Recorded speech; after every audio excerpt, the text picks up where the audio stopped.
Traffic সিগন্যালে light উধাও, গাড়ি চলছে হাতের ইশারায়। ট্রাফিক ব্যবস্থাপনার দায়িত্ব যে নগর পুলিশের, তারাও দায় সারছেন হেলাফেলায়। এমন দৃশ্য বন্দর নগরীর চট্টগ্রামের।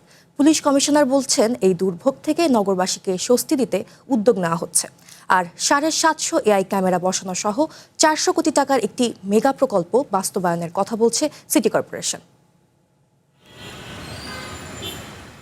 ট্রাফিক পুলিশ এক হাতের ইশারায় আসতে বলছেন কোনো গাড়িকে, আবার পেছনের গাড়িগুলো থামাচ্ছেন অন্য হাতে। এভাবেই চলছে বন্দরনগরের ট্রাফিক ব্যবস্থাপনা।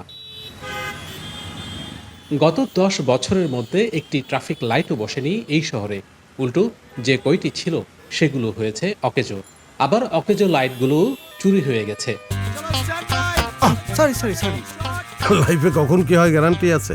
তাই ইন্স্যুরেন্স করুন সিটি ব্যাংকে, কারণ ইন্স্যুরেন্স করলে সিটিতে সুরক্ষা পাবেন নিশ্চিত। যেন মাথা ব্যথা নেই কারো। ট্রাফিকের কোনো ডিজাইন কারা করবে, মানে এটা তো একটা নেটওয়ার্ক। কোন ডিপার্টমেন্ট এটা করে? এরকম কেউ নাই। সিডিএর কোনো ট্রাফিক ডিপার্টমেন্ট নাই, সিটি কর্পোরেশন এটা আওতায় নাই। আর পুলিশ, ওদের কাজ হচ্ছে গিয়ে শৃঙ্খলা রক্ষা করা, ডিজাইন কিংবা প্ল্যানিং ওদের কাজ না। এখন লাল বাতি চললেও ম্যানুয়াল সিগন্যাল দেয়, তাহলে আমাকে আইন প্রয়োগ করার জন্য ল এনফোর্স করার বিষয়টা থাকতে হবে। মোটিভেশন অ্যান্ড এনফোর্সমেন্ট, এই দুইটাকে প্যারালালি চালাতে হবে। এবং রোডের যে সমস্ত সেকশনগুলি ইঞ্জিনিয়ারিং ওয়েতে ডিফেক্টিভ, সেগুলি কারেকশন করতে হবে। দৃশ্যত চট্টগ্রামের ট্রাফিক ব্যবস্থাপনার দায়িত্ব নগর পুলিশেরই, কিন্তু তারাও দায় সারছেন রুটিন কিছু কাজে। সদ্য যোগ দেয়া পুলিশ প্রধান বলছেন, এই দুর্ভোগ থেকে নগরবাসীকে স্বস্তি দিতে উদ্যোগ নেওয়া হচ্ছে। নগরবাসীকে আরও স্বস্তি দেওয়ার জন্য যাতে ট্রাফিকের ব্যবস্থাকে আমরা ঢেলে সাজানোর পরিকল্পনা করেছি। বিশেষ করে আমরা চেষ্টা করছি যে কয়েকটা বিশেষ পয়েন্টে আমরা সিগন্যাল লাইট চালু করা যায় কিনা, এই বিষয়টি আমাদের বিবেচনায় আছে। এবং যেগুলো বন্ধ আছে সেগুলোকে কীভাবে চালু করা যায়, বা এটার কস্টিং কেমন আসবে, বা কারোর সাথে জয়েন্ট ভেঞ্চারে করা যায় কিনা, এই বিষয়গুলো আমরা এখন বিবেচনা করছি।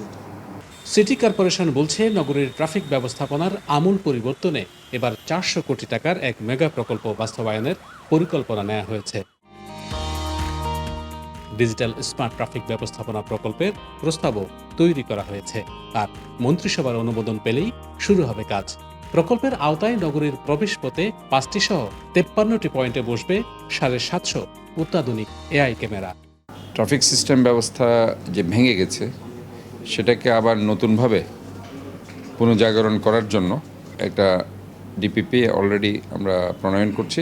এবং ঢাকাতে যেভাবে এআই ক্যামেরার মাধ্যমে ওই যে পানিশমেন্ট, তারপর ফাইন এজ ওয়েল এজ এগুলি যদি আমরা ইম্পোজ করতে পারি, তাহলে পরে এই ধরনের ট্রাফিক রুলস অমান্য করার যে প্রবণতা, সেটা অনেকাংশে কমে যাবে। চট্টগ্রাম শহরের বাসিন্দারা বলছেন, মেগা প্রকল্প বাস্তবায়ন হতে সময় লাগে, তাই আপাতত অকেজো সিগন্যাল বাতিগুলো সচল করে নগরীর শ্রী ফেরানো জরুরি। এখানে ট্রাফিক পোস্ট আছে, কিন্তু বাতি নেই। সবশেষ এই ট্রাফিক সিগন্যালটি কবে সচল ছিল তারও হিসাব জানা নেই কারো। বন্দরনগরীর ট্রাফিক ব্যবস্থার এই যখন হাল, তখন একটি পরিকল্পিত নগর করার ক্ষেত্রে এই শহর কতটা এগিয়ে, তা নিয়ে প্রশ্ন থেকেই যায়। Shahnaz Riton, one news, Chittagong.